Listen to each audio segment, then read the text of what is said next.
Sí, Bueno, empecemos. El tema que vamos a desarrollar hoy es el tema de regla de clasificación. Fíjense en que dice que el aprendizaje de regla de clasificación es un problema clásico de aprendizaje automático, digamos. Intentamos ver cuál es la diferencia, digamos, principalmente planteándolo con los árboles de decisión, que es lo que acaban de ver. Fíjense, intentan aprender de los datos de entrenamiento. Y cuando es de esta forma, digamos, es fácil diferenciar, digamos, porque ustedes tienen los puntos rojos y los cuadrados azules, digamos. No siempre es tan sencillo ver esta diferencia. Y porque si yo creo una regla, a diferencia de un árbol de decisión, puedo mapear nuevos datos. O sea, un valor nuevo, automáticamente, como yo ya puse una regla, ya sé ya sé ese dato dentro de qué grupo entraría, ¿estamos? Utiliza lo que ustedes ya vieron en programación, que era el tema del if. ¿Se acuerdan cuando hacíamos un if, then, else? No sé qué lenguaje vieron, si Python o C o Java, digamos. Pero siempre hacían con if. Entonces, en base a ese if que ustedes vieron, intentan definir cuándo un elemento pertenece a un grupo o cuándo va a pertenecer a otro grupo. Estamos planteando la regla correspondiente. ¿Cuál es la diferencia entre reglas y árboles? Dice, en general las reglas son más compactas que los árboles, porque fíjense, si yo acá tengo que definir, ¿cuántas reglas definiría para este ejemplo que tengo acá a la derecha, que es el covering o cobertura?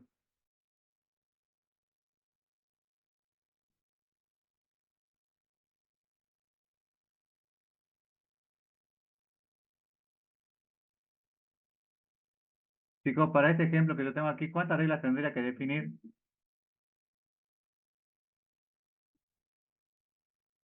Una, dos, tres, cuatro, ¿cuántas definiría?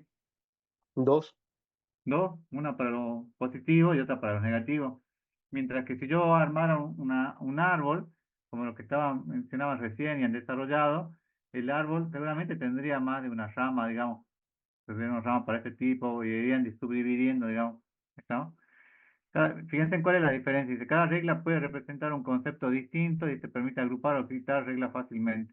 Y una regla puede fallar en algún caso. Puede ser que una regla para algún elemento no cumpla, digamos, el árbol no, digamos, porque el árbol es una, como esta acá es una subdivisión y siempre lo cubre, digamos. La estrategia utilizada para aprender reglas está basada en covering, es encontrar condiciones de regla, un par atributo valor, toda la forma if.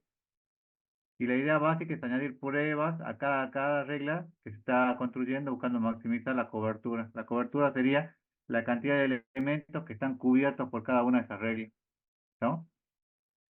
Entonces hay una serie de algoritmos. Este es un algoritmo que está sacado de un ejemplo que ustedes lo buscan en internet, lo googlean, es de Wika. Este es Wika original, digamos, no el que utilizan ustedes en RapidMiner, sino si ustedes utilizaran la herramienta Wika. Fíjense, muchos de los operadores que ustedes trabajan, digamos, en RapidMiner, generalmente los que comienzan con W es porque son operadores que son definidos, trabajados por Wika. Este es el método de clasificación más simple que existe, el 0R, ¿no? O 0 rule. Y el clasificador 0R simplemente predice sobre la clase o categoría principal o mayoritaria, ¿estamos? Si es nominal o el valor promedio si es numérico. O sea, sobre la mayor cantidad de atributos que ustedes tengan, le intenta predecir o decirle cuál es la regla para para ese caso en particular. ¿Estamos? Pero solamente le da para la cobertura de la mayor cantidad de elementos. Estamos acá, le dice, por ejemplo, fíjense, la instancia son 1674 y, ¿qué era el P? Bueno, no importa. Fíjense, otro algoritmo es el algoritmo OneR o OneRule. Dice que este también es otro operador de Wika. Se van a dar cuenta porque cuando lo vayan a trabajar en Rapimir, todos comienzan con W. Les vuelvo a repetir eso. El algoritmo usa particiones derivadas de un solo atributo para asignar valor a los individuos que tienen ese atributo. ¿Estamos? Por ejemplo, entonces aquí, fíjense, le dice, yo tengo 1674 y acá le dice que la regla es si x3 es menor que 4,5, entonces eh, yo voy a tener 51 elementos y acá se cumple el 100%, ¿estamos? Y si la regla, si no es menor, en otro caso sería mayor o igual que 4,5, voy a tener el resto de los elementos que sería 1623, ¿estamos? ¿Cuál es la ventaja del OneR? Es que es fácil de aplicar y puede trabajar con datos faltantes y atributos numéricos, ¿estamos? Intenta, fíjense, a través de un atributo, decir cuáles son los que pertenecen a un grupo o pertenecen a otro grupo. Eso es lo que se busca. ¿Y cuál es la desventaja? Que tiene a obtener muchas reglas porque se ve favorecido por atributos con mucha categoría. O sea, si yo quisiera dividir, por ejemplo, entre varones y mujeres, sería conveniente, digamos. Ahora, si yo quisiera dividir, por ejemplo, un grupo de alumnos por nombre, y yo tengo 100 alumnos y es probable que de los 100 alumnos, 10 alumnos tengan el nombre repetido o un alumno tenga el nombre repetido y los otros 99 no, digamos. Entonces, en ese caso no convendría utilizar este algoritmo OneR porque me lo armaría uno por cada grupo. Y las reglas no necesariamente dan una clasificación exacta. Es el cuidado que deben tener. Entonces, fíjense en 0R, que le da para un solo valor, digamos, para la clase mayoritaria. 1R, que intenta dividirlo a partir del valor de un atributo, digamos. Y luego viene un algoritmo PRISM, que dice que este es un algoritmo de tipo cobertura, que en cada paso identifica una regla que cubre alguna de las instancias. Estamos entonces, fíjense, acá dice, si es verdadero, está entre más 9 y menos 5, entonces tengo la clase P, y ahí va subdividiendo cada uno de ellos. Y después acá, fíjense, entre 6 y menos 1, los subdivide cuáles son los demás elementos. ¿Estamos?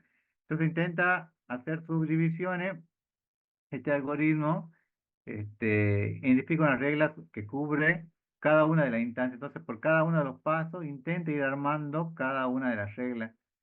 Fíjense en que este algoritmo utiliza lo que ustedes vieron en programación o que vieron en metodología, en orientación a objeto, en modelado orientado a objeto, que el algoritmo divide y vencerás, que yo la cobertura original, digamos, intento ver cuáles son los que van cumpliendo, digamos, con ciertos valores, y luego aquí voy, en una segunda instancia, voy subdividiendo, digamos, hasta que me quede elementos muy sencillos de diferenciar, ¿no? Lo interesante es que esto, fíjense, es un algoritmo básico de aprendizaje de reglas que supone que no hay ruido en los datos, porque si hubiera un ruido, ¿qué es lo que pasaría?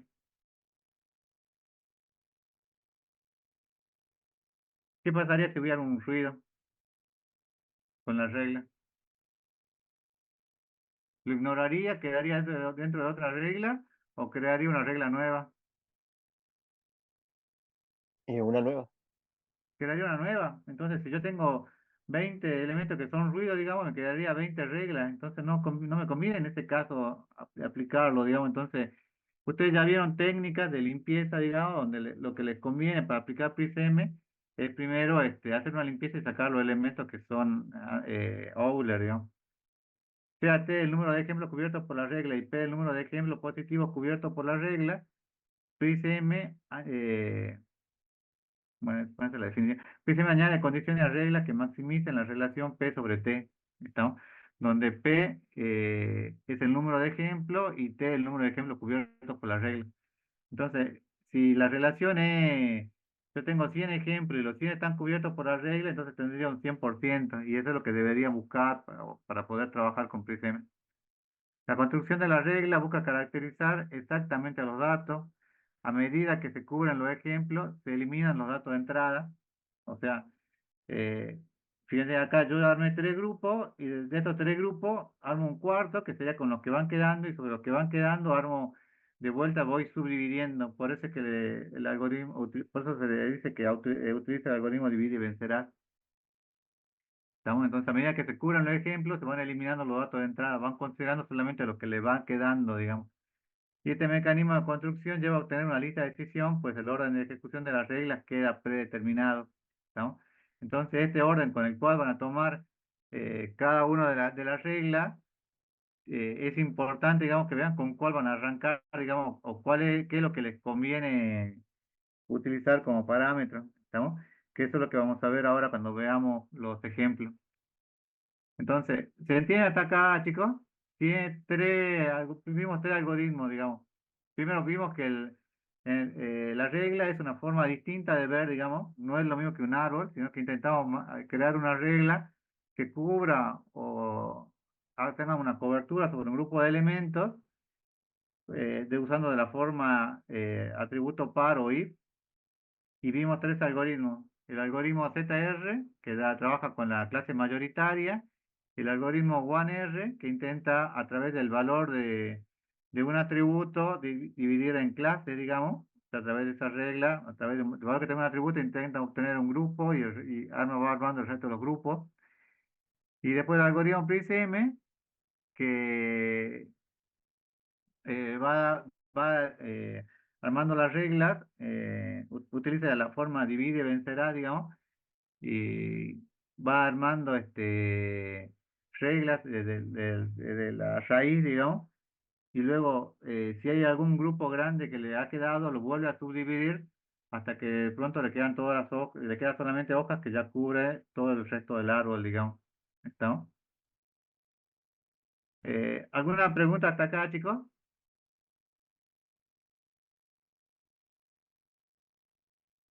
No, profe. Bueno, fíjense, esto es lo que, bueno, habíamos visto en clase pasada que ya lo han empezado a usar ustedes, pero esto vendría a ser más de la parte de estadística, digamos, supongo que ya lo vieron, pero hacemos un repaso, que dice que ustedes tienen que ver la calidad de una regla, ¿no? Porque esto con lo que cuando vayan a trabajar se van a dar cuenta que tienen diferentes parámetros para poder trabajar. Entonces, la calidad es una serie de medidas que se utilizan para medir cuál es la calidad con la cual van a trabajar. Tenemos soporte, que dice que es la proporción de instancias de las reglas que se predicen correctamente.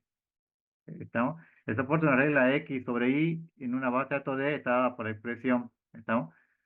O sea, si yo tengo 10 elementos, que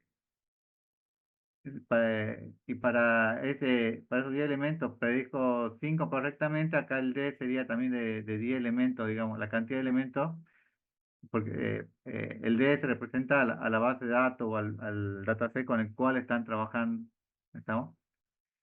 Tienen la confianza, dice que es el cociente entre la cantidad de veces que la regla se cumple y la cantidad de veces que la regla se puede aplicar. ¿Estamos? O sea que acá supongamos que yo tengo el soporte de X sobre, fíjense que hay el soporte de X sobre Y, o sea, si yo sobre 10 elementos, eh, sobre 10 elementos, hay 10 que lo cubre correctamente, y acá sobre el soporte de 10 me daría uno. ¿Estamos? Porque me quedaría uno sobre uno porque cubre la totalidad de los elementos. Entonces, ¿se dan cuenta cuál es la diferencia acá entre soporte y confianza, no? En la misma forma, cuando ustedes lo ven, ¿cuál es la diferencia?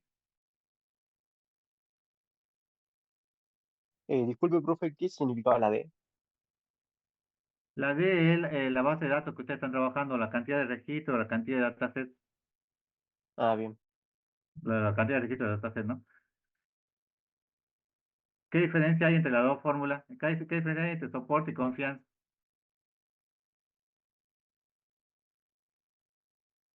El soporte, en el denominador, ¿qué es lo que pone? La cantidad de elementos, el D o el dominio que ustedes tienen, o la base de datos. Y en la confianza, fíjense que el soporte de X sobre Y, pero sobre el soporte de X. ¿Estamos? Esta es la diferencia. Acá ven sobre la cantidad de elementos y acá solamente sobre la cantidad de elementos que están cubiertos. ¿Estamos? Esa es la diferencia, digamos. Y el interés, dice, dado una regla A que implica B, el interés mide cuántas veces más se verifican A y B juntos de lo que se esperaría si fueran independientes. ¿Estamos? Entonces, el interés de A sobre B es el soporte de A sobre B dividido el soporte de A por el soporte de B. ¿Estamos? Hay una serie de pautas a tener en cuenta que dice que si es mayor que uno, se dice que hay una dependencia positiva o que A incide positivamente en B. y la regla es interesante. Por el contrario, si es menor que uno, hay dependencia negativa y la regla no tiene interés. O sea que lo que ustedes van a buscar siempre es que sea mayor que uno, ¿estamos? Para ver cómo es la relación del soporte de A con relación a B, ¿no? Mide el grado de dependencia entre atributos y sin embargo mide concurrencia, pero no la dirección de la implicación porque es una medida asimétrica, ¿estamos? Entonces, el interés de A sobre B debería ser lo mismo que el interés de B sobre A. Escuchen, esta fórmula de calidad del interés, de confianza y soporte son con las que ustedes van a tener que jugar ahora, digamos, y creo que no sé si ya lo han venido haciendo, digamos, en los parámetros que le da RapidMiner en los diferentes operadores, para ver con cuál de ellos quieren trabajar y ver cuál es el que pueden obtener mejor resultado. No hay uno que sea mejor que el otro, sino que depende del problema se puede aplicar, les conviene aplicar uno o les conviene aplicar otro en cada caso, ¿estamos? Y esto solamente lo van a tocar en los parámetros que ustedes van a tener que modificar en el ejercicio que le den ahora en la práctica y en el parcial, digamos. Hasta acá, chicos, ¿está todo bien? ¿Alguna pregunta?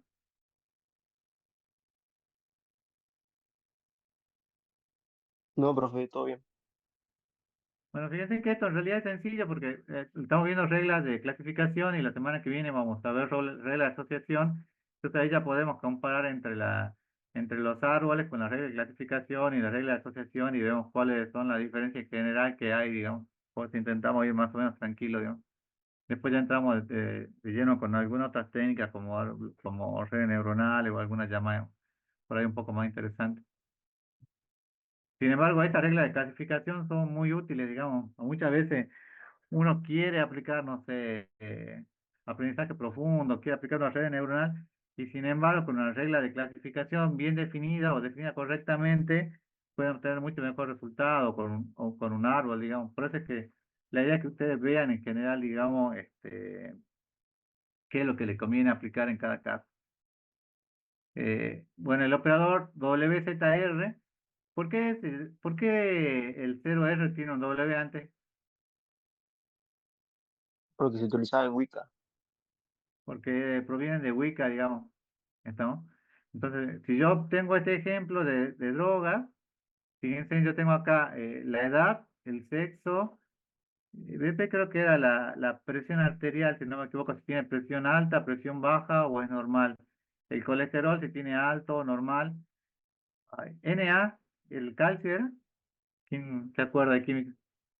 Ah, ya. ¿El sodio que no? El sodio, el nivel de sodio, el K no me acuerdo qué era el K. ¿Se acuerdan qué era el K? Potasio. Bueno, el calcio. Bueno, el sodio y calcio. Y entonces tienen Potasio, las digo. dos. Disculpe. ¿Ah? Potasio ¿Cómo? creo que Creo que era. era potasio. Ah, potasio. Bueno, sodio y potasio, no me acuerdo. Bueno, y tienen la droga que van a utilizar, digamos. ¿Cuál es el objetivo aquí?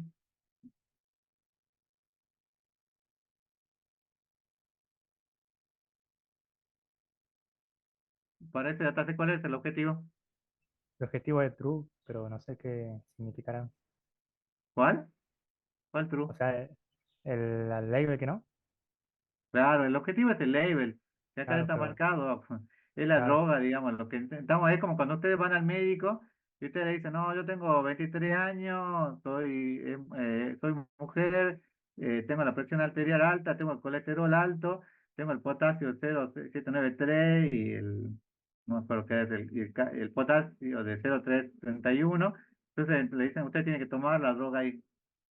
¿Estamos? Entonces, lo que queremos hacer es que aprenda, digamos, de este dataset para que si después viene cualquier otra persona y dice, ah, también es mujer y tiene, ¿no? En vez de tener 23 puede tener 24, entonces hay un 80 o 90% de posibilidades de que le recomendemos también la droga ahí, siempre que tenga siempre que esté en esos parámetros, ¿estamos?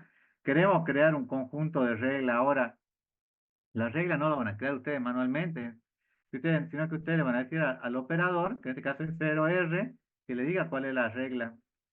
Estamos, el resultado que predice es, y 0R le predice solamente para la clase mayoritaria.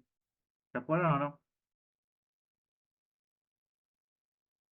Sí, Sí, solamente era para la clase mayoritaria. Entonces acá, bueno, le muestro acá la descripción, pero acá le dice, el resultado que produce para clase mayoritaria de la clase en este caso es para droga I. Entonces va a encontrar todos los valores, va a encontrar solamente la regla máxima para droga I, ¿no? Después tenían, esto era WZ0R. Ahora, como pueden ver, la eficiencia del operador WZR, que era para la clase mayoritaria, sería utilizando, fíjense en el performance, que ya inclusive lo explicaron, ya había un par de clases con ese operador. Pero en este caso utiliza el operador multiply, que hace una copia de un objeto rapid Entonces acá está haciendo, en este caso multiply aplica el modelo sobre el mismo conjunto de datos que se utilizó para su construcción. Lo ideal sería separar en dos lotes de datos distintos, digamos, para aplicación y entrenamiento. O sea, lo ideal sería que yo tenga, como habían dicho hace rato, que tenga 70 y 30 o 80 y 20 para que vaya trabajando sobre eso. Pero muchas veces, por la cantidad de registros, no se puede hacer eso, entonces utilizamos multiply, que hace como una copia de un objeto, ¿no? Entonces, fíjense, en este caso la exactitud me dio también de un 45%. Todo lo que era droga ahí, encontró un 100%, y el resto, no determinó nada, digamos. ¿Pero por qué? Porque el operador WZR, ¿sobre qué, sobre qué clase predice? la mayoritaria. Sobre la mayoritaria nada más, ¿no? O sea, sobre la mayoritaria es el 100%, pero el 100% acá es un 45% la precisión de la clase, ¿no? En algunos casos ahí podrían llegar a utilizarlo. Generalmente, no sé si se aplica tanto este WZR, puede ser para por lo menos para saber cuál es la regla de la clase mayoritaria. Fíjense, tienen el operador W1R. ¿Por qué W? Proviene de Wicca. O Porque Wicca. viene de Wicca. Wicca predice el atributo de error mínimo para la predicción discretizando atributos numéricos. O sea, va a intentar discretizar. Dice, este ejemplo utiliza, bueno, hacemos retrieval del dataset Golf, como se hizo anteriormente, y W1R, como se aplica en la imagen. Buena imagen de arriba. Aplicando este modelo, dice que se puede observar que predice 10 de las 14 instancias. ¿Estamos? Esto corresponde a un 71% de performance. ¿Eso es bueno o es malo? Aunque sea un 71% la performance. Es bueno. Es bueno y depende del problema. En algunos casos puede llegar a ser suficiente. Sin embargo, en la práctica, digamos, como son ejercicios sencillos y controlados lo que le damos, en la práctica generalmente le van a pedir que sea más arriba de un 80 o 90%. Si algo interesante y eficiente sería utilizar el operador, convertir de numérico a polinominal. Este operador, como su nombre lo indica, convierte todo atributo numérico del dataset, como es temperatura y humedad, a atributos nominales. ¿Estamos? Entonces, si yo hago eso, fíjense, y aplico, fíjense, lo único que hice en este caso fue la tabla de Golf, aplico el operador que convierte de números a polinominal, aplico también de vuelta, hago lo mismo que ya tenía antes, digamos, el multiply, el 1R, aplico el modelo, fíjense en la precisión o la performance que yo obtengo de cuánto es, para este ejemplo, De 92, casi 93. y es mejor o peor, Mucho mejor. es mucho mejor, digamos, fíjense que de todo el ejemplo, hay uno solo que no pudo encontrar. Entonces, no se queden solamente con que era 70% y ya con eso ya es suficiente, digamos. Tienen que pensar, digamos, qué es lo que podrían hacer para mejorar esa eficiencia, digamos. Puede ser en este caso, fíjense que lo único que hizo fue pasar de numeral a polinominal, o en otro caso puede ser hacer una normalización de los datos, y al final, al final el modelo aprende mejor, digamos, tiene una mejor eficiencia, digamos. ¿No? Con esto registros con los cuales otra serie de pruebas, digamos, que le damos, que van a probar ustedes, no afecta mucho porque es una poca cantidad de registros, digamos. Con 14 capaz que hasta manualmente los podrían llegar a hacer. Pero cuando ustedes trabajen con un par de miles de registros, o en algún caso si llegan a trabajar con decenas o cientos de miles, entonces sí importa, digamos, estos operadores, digamos, intermedios que ustedes podrían llegar a hacer para obtener un mejor resultado, ¿no? Y luego tienen el operador WPRISM, dice que predice el método PRISM visto anteriormente para clasificación. Entonces, dice, esto solo se puede aplicar con atributos nominales, o sea que acá están obligados a convertirlo de numérico a polinominal. O sea, sí o sí lo tienen que hacer, digamos. No es que lo hacen para obtener mejor resultado, sino que si no lo hacen, directamente no van a poder trabajar con PRISM. ¿Estamos? Entonces, todos los atributos numéricos los convierten. Y fíjense, dice, reemplazamos acá lo que era 1R por doble PRISM y vemos la performance que tiene. Y fíjense que en este caso, ¿de cuánto fue la performance? Del 100%. De un 100%, digamos. Ahora, le va a pasar lo mismo que le pasó con el Random Forest, digamos. En el Random Forest había algunos casos, cuando ustedes mostraron hace un momento, digamos, en que el algoritmo ID3 era mejor en algunos casos y en algunos casos el Random Forest es mejor, digamos. Depende eh, en general cuál es mejor que el otro y no hay una regla exacta, digamos. Tienen que probar, digamos, con varios, inclusive después creo que dentro de dos clases van a utilizar un operador que directamente ustedes le colocan adentro, digamos, los operadores y le determina de los tres automáticamente cuál es el mejor. El mismo operador le dice cuál es el operador que tiene mejor precisión. O sea, no es que uno sea mejor que el otro, sino que dependiendo de la situación o el dataset con el cual trabajen, puede ser PRISM, puede ser mejor que 1R o puede ser mejor que 0R, digamos. Depende del dataset con el cual trabajen, no hay una regla puntual, digamos. Ahora, no hay mucha teoría de esta parte, digamos, que ustedes van a ver, pero lo interesante de esto, y que creo que así lo van a trabajar porque lo habían trabajado el año pasado, es que este ejercicio lo van a trabajar con algún ejercicio de minería de texto, digamos. O sea, ya van a empezar a mezclar, digamos, con algunas de las teorías que ya habían visto anteriormente, ¿no? Y, de todos modos, fíjense que no son muchos los algoritmos que empiezan a ver ahora y no queremos, digamos, que vean mucho porque podrían ver reglas de asociación y reglas de clasificación, pero queremos que lo vayan viendo por partes, ¿estamos? Preguntas, chicos. Igual solamente la idea de esto es que empiecen a aplicar y comparar, digamos.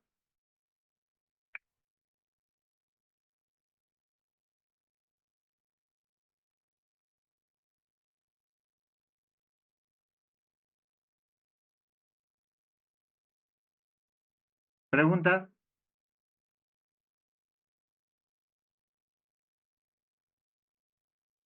De mi parte ninguna, profe. Bueno, Ahora igual nada, profe. la serie es cortita, digamos, pero la idea es que vamos viendo por partes porque vamos viendo las técnicas por grupos, digamos, y ver cuándo les conviene una u otra. Después al final van a ver que hay una clase especial, digamos, que ya vemos todos juntos, digamos, y vemos cuáles son las técnicas que me convienen para cada caso, digamos. De todos modos, ya tienen que ir trabajando en la práctica con el tema del dataset para el trabajo final, digamos, que tienen que ir preparando, digamos. Bueno, hasta acá llega la clase de hoy, chicos. Profe, ¿cuánto tiempo van a tener para desarrollar el trabajo final? Y una semana. El Poquito. trabajo final, usted ya tiene el dataset y sobre el dataset tiene que ser algún dataset que sea de interés, digamos, que ya lo deberían tener, digamos. Y tienen que hacer una descripción gráfica, digamos, con algunos de las técnicas de estadística que vieron y después van aplicando las técnicas que estamos viendo ahora, digamos. Pero las técnicas en realidad son cortitas, digamos. Lo que pasa es que tienen que hacer una preparación de los datos, ver que no tengan overlap, o ver en qué caso les conviene aplicar una regla u otra. Seguramente van a tener que aplicar una matriz de confusión, una matriz como la que vimos la semana pasada, digamos, y después ya empiezan a aplicar las técnicas. Nosotros no le decimos cuáles son las técnicas que tienen que aplicar, sino que ustedes nos tienen que decir cuáles son las que aplicaron y por qué obtuvieron esos resultados, digamos, y por qué los resultados que obtuvieron realmente son interesantes, digamos, o de interés. En el parcial sí le decimos sobre este dataset, haga no sé, estas operaciones de limpieza de datos y después le decimos aplique árbol y regla de clasificación, después le decimos aplique redes neuronales, va ahí sigue el parcial porque el parcial ya es dirigido, digamos, y ya sabemos cuáles son los resultados y queremos que solamente ustedes trabajen para que obtengan una performance mayor, digamos. En el trabajo final es más que nada que ustedes trabajen con el dataset que ustedes ya tienen, digamos, aplicando, no sé, todas las técnicas o las técnicas que ustedes consideren más relevantes para obtener resultados interesantes, digamos. Entonces, sobre cualquier dataset, digamos, tienen que ver qué es cuál es la parte descriptiva, digamos, y después en la parte de predicción, qué es lo que quieren predecir, ¿no? Pero que sea de interés. Por ejemplo, en el caso, fíjense, lean los ejemplos esos que figuran en la página, y le dice, por ejemplo, predicción de casos de estafa a adulto mayor. Entonces, por ejemplo, ahí lo que buscaban era que decir qué característica en común tenía, por ejemplo, las llamadas del 911, cuándo se producían o a qué hora, digamos, cosas después, en base a eso se hicieron charlas de prevención, digamos. Lo mismo con los casos de violencia de género, que figuraban ahí, digamos. Se hacía análisis de los datos y la idea era que describan el dataset que tienen, pero que encuentren algo que sea de interés, digamos. ¿Me entiendes? No solamente aplique redes neuronales y ustedes miran y dicen qué bonito que aplicó redes neuronales, sino que digan para qué les sirve aplicar las redes neuronales, digamos, para qué les sirve el modelo, digamos, que ustedes que están planteando. No sé si me llevo a entender. Escucha, no Sí, se profe. tienen que dejar de estar con el tema de la práctica, digamos. Fíjense que ahora son estas reglas, digamos, y la semana que viene también seguimos con reglas de asociación y después ya entramos de lleno con otro tipo de técnicas que por ahí pueden ser un poquito más complejas, digamos, y un poquito más de teoría, así que no se pierdan, digamos. ¿Preguntas, chicos?